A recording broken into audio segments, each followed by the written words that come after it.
Hello my dear student, GTU Jagrut Awaaj YouTube ચેનલની અંદર તમારું બધાનું હાર્દિક સ્વાગત કરું છું. મારું નામ છે કેપી સર. તો ફાઇનલી બેટા એસીપીસી દ્વારા રાઉન્ડ 2 નું જે રિઝલ્ટ જે છે એ ડિક્લેર કરી દેવામાં આવ્યું છે. તો હવે રાઉન્ડ 2 નું રિઝલ્ટ ડિક્લેર થયા પછી આપણે શું શું વસ્તુઓનું ધ્યાન રાખવાનું છે એ હું આ વિડીયોની અંદર તમને ગાઈડન્સ આપીશ. તો છેક સુધી વિડીયોની અંદર બન્યા રહેજો. અને હા, તમે આ વસ્તુનું ધ્યાન નહીં રાખો તો તમારું એડમિશન બેટા કેન્સલ થઈ શકે છે. ઓકે. સેકન્ડ થિંગ કે હવે તમે ડિગ્રી સેમેસ્ટર 3 ની અંદર આવી રહ્યા છો, તો જો તમારે જાગૃત આવા સાથે તમે કોઈ પણ બ્રાન્ચમાં હોય, computer, IT, ICT, AIML, EC, IC, automobile, mechanical, robotics, civil, કોઈ પણ બ્રાન્ચમાં તમે હોય અને એની પ્રિપેરેશન તમારે જાગૃત આવાજ સાથે કરવી છે, તો ડિસ્ક્રિપ્શનમાં બેટા જાગૃત આવાજ એપ્લિકેશનની લિંક છે. તમે કોર્સ લઈ અને બંડલ લઈ અને ભણવાનું સ્ટાર્ટ અમારી જોડે કરી શકો છો. ટૂંક જ સમયમાં મેથેમેટિક્સના પણ લાઈવ સેશન શરૂ થઈ જવાના છે. ઓકે બેટા, તો હવે આગળ વધીએ. તો રાઉન્ડ 2 નું રિઝલ્ટ હવે ડિક્લેર થયું છે.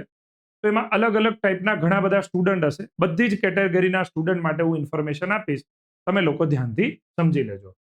સૌથી પહેલી કેટેગરી એવા સ્ટુડન્ટોની હશે કે જેને રાઉન્ડ 1 ની અંદર કંઈક રિઝલ્ટ મળ્યું હતું. ધ્યાનથી સમજી લેજો. જેને રાઉન્ડ 1 ની અંદર કંઈક કોલેજ મળી હતી. એ કોલેજ મળી હતી, એમાં એને ટોકન ફીસ વગેરે ભરી દીધી હતી. તમે એસસી એસટી પછી ટીએફડબ્લ્યુએસ વાળા હોય અને તમે ફ્રીશિપ કાર્ડમાં યસ કરેલું હોય તો તમારે ફીસ ભરવાની નહીં આવી હોય, તમારે એક્સેપ્ટ અથવા ડિક્લાઇન કરવાનું આવેલું હશે. બરાબર. બાકી પ્રાઇવેટ કોલેજમાં હશે જેને મળી હશે એને 20,000 રૂપિયા, ગવર્મેન્ટમાં બોય હશે એને 1500 ને ગર્લ હશે એને 0. તો રાઉન્ડ 1 ની અંદર જેને કોલેજ મળી છે અને જેણે રાઉન્ડ 2 ની અંદર પાર્ટિસિપેટ કર્યું હતું એમને એકવાર ખાસ જોઈ લેવાનું કે જે કોલેજ રાઉન્ડ 1 ની અંદર મળી હતી એની એ જ રાઉન્ડ 2 માં મળી છે, તો તમારે કંઈ એક્સ્ટ્રા ફીસ વગેરે ભરવાનું નહીં આવે. જો તમે રાઉન્ડ 1 માં માની લો કે એલડી કમ્પ્યુટર નાખી હતી અને તમને રાઉન્ડ 2 ની અંદર પણ એલડી કમ્પ્યુટર જ મળી છે, બરાબર, તો તમારે કોઈ એક્સ્ટ્રા ફીસ ભરવાની આવવાની નથી. હા, તમે રાઉન્ડ 1 ની અંદર એલડી મળી હતી અને રાઉન્ડ 2 માં હવે તમને નિરમા મળી છે, તો એક વસ્તુ બેટા ધ્યાનથી સાંભળવાનું કે નિરમા જે છે એ પ્રાઇવેટ છે, એટલે પ્રાઇવેટમાં ટોકન ફીસ છે એ 20,000 રૂપીઝ હોય છે. અગર તમે ઓપન ઓબીસીમાં કે ટીએફડબ્લ્યુએસમાં કે એસસી એસટી ફ્રીશિપ કાર્ડમાં નથી આવતા તો તમારે જે 20,000 છે એ ભરવા પડે. પણ 20,000 તમારે ભરવાના નહીં આવે. તમારે રાઉન્ડ 1 માં એલડી કમ્પ્યુટર લાગેલું હોય તો તમે 1,500 રૂપિયા ભરેલા હશે. હવે રાઉન્ડ 2 માં નિરમા લાગેલી છે તો તમારે બીજા 18,500 ભરવાના થશે. એ તમે ફીસ પેમેન્ટ કરશો પછી જ તમારો એડમિશન લેટર જે છે એ ડાઉનલોડ થશે અને એ ડાઉનલોડ કરીને સાચવી રાખવાનો, એ એડમિશનમાં કામમાં આવવાનું છે. પણ માની લો કે કોઈ સ્ટુડન્ટને પહેલા રાઉન્ડમાં એલડી કમ્પ્યુટર મળી હતી, એને બીજા રાઉન્ડમાં પહેલા નિરમા નાખી હતી પણ બીજા નંબરે એલડી કમ્પ્યુટર જ રાખી અને એલડી કમ્પ્યુટર ફરી પાછું મળે છે, તો ફરી પાછી ફીસ ભરવાની આવશે નહીં. એને ફરીવાર, બરાબર, જો એને એક્સેપ્ટ કે ડિક્લાઇન પૂછે તો એક્સેપ્ટ કરી દેવાનું, ડિક્લાઇન નથી કરવાનું. ધ્યાન રાખજો, જો તમે ડિક્લાઇન કર્યું એનો મતલબ તમારી રાઉન્ડ 1 રાઉન્ડ 2 ની બધી કોલેજો ગઈ હાથમાંથી. એટલે એક્સેપ્ટ કરવાનું છે. જો પૂછે તો બની શકે કે રાઉન્ડ 1 માં તમને એલડી મળી હતી, રાઉન્ડ 2 માં બી એલડી મળી, તો એક્સેપ્ટ કરવાનું કદાચ ના બી પૂછે, પણ લેટર જે છે એ તમારે રાઉન્ડ 2 નો ડાઉનલોડ કરી લેવાનો રહેશે. બીજી એક વસ્તુ, રાઉન્ડ 1 ની અંદર જે તમને કોલેજ અલોટ થઈ હતી, માની લો કે એલડી કમ્પ્યુટર, અને રાઉન્ડ 2 માં પણ એલડી કમ્પ્યુટર થઈ, તો ઘણીવાર એવું બનતું હોય છે કે જે રાઉન્ડ 2 નો એડમિશન લેટર હોય એમાં ચોઇસ નંબર બની શકે તમે જે રાખેલો હોય એ ના બતાવતું હોય અને કંઈક આવો પણ હોઈ શકે છે, 9999, આ ટાઈપનો કંઈક ચોઇસ નંબર અંદર દેખાડતા હોય છે. તો ચોઇસ નંબર આવો દેખાય તો ગભરાવાની કોઈ જરૂર નથી. તમને જે રાઉન્ડ 1 માં મળી હતી એની એ જ મળી છે, એટલા માટે એ ચોઇસ નંબર એવી રીતે બતાવતા હોય છે. તો આ મેં વાત કરી એવા કેટેગરી વાળા સ્ટુડન્ટની કે જેને રાઉન્ડ 1 માં કંઈક અલોટ થયું હતું, બરોબર, અને હવે એમને રાઉન્ડ 2 માં અપગ્રેડ માટે ચોઇસ ફિલિંગ કરી હતી, બરાબર, એની વાત છે. હવે રાઉન્ડ 1 માં એલડી કમ્પ્યુટર મળ્યું હતું, રાઉન્ડ 2 માં જો કોલેજ બદલાય તો તમને કમ્પલસરી બેટા એક્સેપ્ટ કે ડિક્લાઇન પૂછશે જ. માની લો કે આવી રીતે છે, આ રાઉન્ડ 2 નું રિઝલ્ટ છે, તો તમે સીટ એલોટમેન્ટ રિઝલ્ટ ઉપર જશો એટલે તમને અહીંયા કોઈ કોલેજ મળશે અને બતાવશે એક્સેપ્ટ અને ડિક્લાઇન.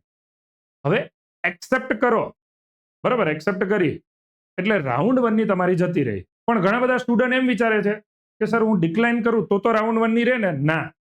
એટલે ધ્યાન રાખજો બેટા, ધ્યાન રાખજો. બીજી કેટેગરી એવા સ્ટુડન્ટની છે કે જેને રાઉન્ડ 1 ની અંદર કોલેજ અલોટ થઈ હતી, ફીસ પણ પેમેન્ટ કરી હતી. હવે રાઉન્ડ 2 માં ગયા, એમને કોઈ નવી કોલેજ એલોટ થઈ, બરાબર, નવી કોલેજ. તો ત્યાં બે ઓપ્શન તમને પૂછશે, એક્સેપ્ટ અને ડિક્લાઇન. બની શકે સેમ કોલેજ અલોટ થઈ હોય રાઉન્ડ 1 ની અંદર તો પણ પૂછી શકે. ચલો, હવે નવી કોલેજ અલોટ થઈ, તો જો તમને એ ગમતી હોય તો તમે એક્સેપ્ટ કરી જ લેવાના છો, અને એમાં જે પણ કાર્યક્રમ કરવાનો હોય, ફીસ એક્સ્ટ્રા પે કરવાની વગેરે જે પણ કંઈ હોય એ તમે કરી જ દેશો. પણ ઘણા બધા સ્ટુડન્ટ એવું વિચારે છે કે સર હું અહીંયા ડિક્લાઇન કરીશ ને તો મારી રાઉન્ડ 1 ની જે કોલેજ હતી એ એઝ ઇટ ઇઝ જ રહેવાની છે, એવું સ્ટુડન્ટ વિચારતા હોય છે, બરાબર. પણ એવું છે નહીં. જો તમે રાઉન્ડ 2 ની અંદર જે કોલેજ મળી એમાં ડિક્લાઇન ઉપર ટિક કર્યું, એટલે રાઉન્ડ 1 અને રાઉન્ડ 2 બંનેમાં જે કોલેજ મળી હતી એ તમારી સીટ જે છે એ બેટા કેન્સલ થઈ ગઈ કહેવાય. ડિક્લાઇન કરશો એટલે રાઉન્ડ 1 ની બી ગઈ અને રાઉન્ડ 2 ની બી ગઈ. આ વસ્તુ ધ્યાનમાં રાખજો. એટલે હવે એક વસ્તુ સમજી લો કે રાઉન્ડ 2 ના સીટ અલોટમેન્ટ રિઝલ્ટમાં જો કોઈ તમને કોલેજ અલોટેડ થયેલી દેખાડે છે તો તમારે એને કમ્પલસરી એક્સેપ્ટ કરવી જ પડે. તો જ બેટા તમે રાઉન્ડ 1 અને રાઉન્ડ 2 માં પાર્ટિસિપેટ થયા એનો ફાયદો કહેવાય, બરાબર. પણ ઘણા બધા સ્ટુડન્ટ હજુ એકવાર કહું છું ડિક્લાઇન વિચારે છે કે રાઉન્ડ 2 માં મળી છે ને છોડો ને, મારે આ નથી જોતી. તમે ડિક્લાઇન કર્યું એટલે રાઉન્ડ 1 ની બી ગઈ ને રાઉન્ડ 2 ની બી ગઈ. હા, જેને રાઉન્ડ 2 માં કંઈ અલોટ જ નથી થયું, ત્રીજા એવા સ્ટુડન્ટ રાઉન્ડ 2 માં નો અલોટમેન્ટ, કોઈ સીટ અલોટ નથી થઈ, નો સીટ અલોટેડ, એને બેટા રાઉન્ડ 1 ની એઝ ઇટ ઇઝ જે કોલેજ હતી એ સેફ ગણાશે અગર એને ટોકન ફીસ પે કરેલી હશે તો, અધરવાઇઝ નહીં. એટલે આ વસ્તુ પણ ધ્યાનમાં રાખવાની. એટલે ધ્યાન એ રાખવાનું છે કે આપણે રિજેક્ટ નથી કરવાનું. હવે કોઈ સ્ટુડન્ટ એમ કે સર મને રાઉન્ડ 1 ની અંદર વીજીઈસી મળ્યું હતું, હવે રાઉન્ડ 2 માં સર મેં ધ્યાન નતું રાખ્યું અને મને ભૂલથી જીઈસી ગાંધીનગર હવે અલોટ થઈ ગયું, તો બેટા એ તારે લેવું જ પડે. જો તું જીઈસી ગાંધીનગરને સેકન્ડ રાઉન્ડમાં ડિક્લાઇન કરીશ તો જીઈસી ગાંધીનગર બી ગયું અને રાઉન્ડ 1 માં જે વીજીઈસી અલોટ થયું હતું એ પણ ગયું, બરાબર. એટલે આ વસ્તુઓનું ખાસ તમારે ધ્યાનમાં લેવી પડે, અધરવાઇઝ તમે ગયા કામથી. અમુક એવા પણ સ્ટુડન્ટ હશે જેને હજુ પણ રાઉન્ડ 2 ની અંદર કોઈ જ અલોટ નતું થયું. રાઉન્ડ 2 ની અંદર એનો મતલબ રાઉન્ડ 1 માં બી કંઈ અલોટ નતું થયું અને રાઉન્ડ 2 ની અંદર પણ કંઈ અલોટ નતું થયું. તો બેટા એમને હજુ રાઉન્ડ 3 જે છે એનો વેઇટ કરવાનો, ત્યાં સુધી તમારી જોડે કોઈ ઓપ્શન નથી. અમુક એવા સ્ટુડન્ટ હશે જેને મેનેજમેન્ટ કોટામાં પોતાની રીતે કોલેજમાં જઈને એડમિશન બુક કરાવેલું હશે, બરાબર. માની લો કે તમને અત્યારે રાઉન્ડ 2 માં કોઈ કોલેજ મળી, રાઉન્ડ 1 માં મળી હતી, રાઉન્ડ 2 માં કોઈ બીજી મળી, પણ હવે તમે એ દરમિયાન આ તમારું રાઉન્ડ 2 નું રિઝલ્ટ ડિક્લેર થયું એના 2-3 દિવસ પહેલા કે 4-5 દિવસ પહેલા તમે કોઈ પર્ટિક્યુલર પ્રાઇવેટ કોલેજમાં જઈ અને મેનેજમેન્ટ કોટાની જે સીટ હતી, એમની પાસે જે સીટ હતી એમાં તમે ડાયરેક્ટ એડમિશન લઈ લીધું. બધી કોલેજમાં આવું ના હોય, એવરેજ બિલો એવરેજ કોલેજમાં જ આવું હોય. નિર્મામ તમે જાઓ તો આ સીટ ખાલી ના હોય, જે બિલો એવરેજ કોલેજ હોય એમાં જ આવી સીટો ખાલી પડી રહેતી હોય, અથવા જેની જોડે ઇનટેક બહુ વધારે હોય. તો મેનેજમેન્ટ કોટામાં એ સ્ટુડન્ટે એડમિશન બુક કરી લીધું. હવે એ સ્ટુડન્ટને શું કરવું છે? સર મારે રિફંડ માટે એપ્લાય કરવું છે, અથવા કે મેં જે એસીપીસીમાં 1500 રૂપિયા અથવા કે મેં 20,000 રૂપિયા ટોકન ફીસ ભરી છે એને મારે રિફંડ લેવી છે, તો શું કરવાનું બેટા? તો એનો રસ્તો એવો કે રાઉન્ડ 2 ની અંદર જે પણ તમને કોલેજ અલોટ થઈ એમાં જો તારું પેલા અહીંયા ફાઇનલ હોવું જોઈએ કે મને આ જે કોલેજમાં મળ્યું છે એમાં મારું ફાઇનલ જ છે, એમાં મેં ફીઝે પે કરી દીધી છે, હવે મને એસીપીસીમાં ગમે આ મળે મારે જવાનું નથી થતું, મારે મેનેજમેન્ટ કોટામાં જે મને કોલેજમાં મનગમતી હતી આ મેં લઈ લીધું છે ડાયરેક્ટ જઈને, તો હવે એસીપીસી માંથી વિથડ્રો લેવા માટે તમારે શું કરવાનું? રાઉન્ડ 2 ની અંદર તમને એક્સેપ્ટ અને ડિક્લાઇન પૂછે એટલે એમાં તમારે ડિક્લાઇન કરી દો. ડિક્લાઇન કરી દો એનો મતલબ રાઉન્ડ 1 બી ગઈ, રાઉન્ડ 2 બી ગઈ, બરાબર. ડિક્લાઇન કર્યું એટલે દિવાળીએ તમારા ખાતામાં 20,000 કે 1500 રૂપિયા જે પણ તમે પે કર્યા હોય એસીપીસી ને એ રિફંડ થઈ જાય. 350 રૂપિયા રિફંડ ના થાય, એ તો રજીસ્ટ્રેશનનો ચાર્જ હતો. કદાચ કોઈ સ્ટુડન્ટ રાઉન્ડ 2 નું રિઝલ્ટ આવી જાય એમાં એક્સેપ્ટ કરી લે તો સર મેં તો કોલેજ એક્સેપ્ટ કરી લીધી, હવે મને રિફંડ મળે કે ના મળે? મળે બેટા તને. જ્યારે તું રાઉન્ડ 2 ની કોલેજ એક્સેપ્ટ કરી લઈશ પછી બીજા દિવસે તને એવો આઈડિયા આવ્યો કે ના મારે તો રિફંડ લઈ લેવું છે, મને બીજા દિવસે માની લો કે મેનેજમેન્ટ કોટામાં જ્યાં જોઈતું હતું એ એડમિશન મળી ગયું, તો જ્યારે બી રિઝલ્ટ ડિક્લેર થયું આપણું રાઉન્ડ 2 નું એના બીજા દિવસથી તમારી જોડે નીચે વિડ્રોનું કન્સર્ન આવશે. રેડ કલરનો એક સિમ્બોલ આખું રેડ કલરથી 4-5 લાઈન લખેલી હશે, વિડ્રો કન્સર્ન. આની પહેલાના વિડીયોમાં પણ આપણે વાત કરેલી છે. ત્યાં તમારે ટિક કરવાનું અને આગળ જે પ્રોસેસ કે છે એ પ્રમાણે તમારે જવાનું. એટલે તમે વિડ્રો કર્યું કહેવાય. વિડ્રો કરશો એટલે તમને દિવાળી આસપાસ તમને તમારા ટોકન ફીસ જે પણ ભરેલી હતી એ રિફંડ થઈ જશે. અને જે સ્ટુડન્ટને હજુ રાઉન્ડ 3 માં જવું છે, બરાબર, એને તો એક્સેપ્ટ કરી દેવાની, એડમિશન લેટર જનરેટ કરી લેવાનો અને રાઉન્ડ 3 નો વેટ કરવાનો. હવે ઘણા બધા સ્ટુડન્ટની આ પણ પૂછી રહ્યા છે કે સર, જે વેરિફિકેશન છે માર્કશીટનું અમારી ડિપ્લોમાની, એ કેવી રીતે થશે?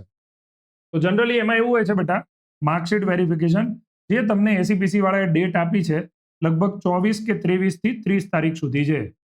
તો એ એસીપીસી જે છે એ તમે જે એસીપીસી નું રજીસ્ટ્રેશન કર્યું ત્યારે તમે જે જીટીયુ નો તમારો એનરોલમેન્ટ નંબર નાખેલો હોય, બરાબર, અથવા માર્કશીટ નાખેલી હોય, તો એનાથી એ લોકો ડાયરેક્ટ તમારી જે માર્કશીટ છે, બરોબર, એ વેરીફાઈ કરશે, ત્યાંથી ફેચ કરી લેશે, ડાયરેક્ટ વેરીફાઈ કરશે અને જે પણ સ્ટુડન્ટ એલિજિબલ હશે એમની સીટ એઝ ઇટ ઇઝ રહેશે. જેને માર્કશીટની અંદર ડિપ્લોમાની અંદર કે મિડની અંદર કે ફાઇનલ એક્ઝામની અંદર સેમેસ્ટર 6 હોય, 5 હોય, 4 હોય, 3 હોય, 2 હોય, 1 હોય, ક્યાંક બેકલોગ હશે, ક્યાંક રેમેડિયલ હશે, તો 30 તારીખ સુધીમાં એ સ્ટુડન્ટ જે છે એ ડિસ્ક્વોલિફાય થઈ જશે. જો આ વખતે કોઈ ડેટ જે છે કે શેડ્યુલ છે એસીપીસીના એક્સટેન્ડ થયા નથી, તો બની શકે કે 30 તારીખ જે છે એ છેલ્લી જ હોય માર્કશીટ વેરિફિકેશનની, એમાં પણ એક્સટેન્ડ ન થાય એવું બની શકે છે. લાસ્ટ ટાઈમ એક્સટેન્ડ થયું હતું, પણ આ વખતે થવાના ચાન્સીસ ઓછા હોય એવું લાગી રહ્યું છે. અને આમાં તમે મને કહેશો તો હું તો કંઈ કરી નથી શકવાનો, પણ હા, તમે એસીપીસી વાળાને મેલ કરો અથવા તમે રિક્વેસ્ટ કરો, તમે ત્યાં રૂબરૂ જાઓ, તમે જેટલા ફ્રેન્ડ્સ હોય જઈને રિક્વેસ્ટ કરો કે ભાઈ અમે રીએસેસમેન્ટનું એપ્લાય કરી દીધું છે, એનું રિઝલ્ટ કાં તો અમને 30 પહેલા આપો અને કાં તો જો જીટીયુ વાળા 30 પછી આપે છે તો આમાં ડેટમાં એક્સચેન્જ કરો, એવી તમે એપ્લિકેશન લખો, મેલ લખો, તો કંઈક એનું સોલ્યુશન આવે. ઘરે ઘરે બેઠા બેઠા તમે ખાલી ખોટી વાતો કરો, મગજમાં વિચારે ચડો, એનાથી કોઈ સોલ્યુશન આવે નહીં. બેટા ઇન્ડિયા છે તો એમાં આપણે જઈને વાત કરવી પડે એસીપીસીમાં. અને ક્યાં જવાનું? તો કે એલડીમાં રૂબરૂ કોલેજમાં જ જઈને જવાનું. આજુબાજુમાં ગવર્મેન્ટ એન્જિનિયરિંગ કોલેજમાં જવાની જરૂર નથી. આના માટે તમારે એલડી ધક્કો કરવો પડે. તમે સુરત હોય તો સુરતથી અમદાવાદ આવવું પડે, તમે રાજકોટ હોય તો અમદાવાદ આવવું પડે, તમે મહેસાણા હોય તો અમદાવાદ આવવું પડે, બરાબર. તમારા કેરિયર માટે છે, તમારું એક વર્ષ ના બગડે એના માટે છે, તમારે રૂબરૂ ધક્કો કરી અને એસીપીસી વાળાને શાંતિથી રિક્વેસ્ટ કરવી પડે. હોબાળો કરવાથી કોઈનો કોઈ મતલબ નથી.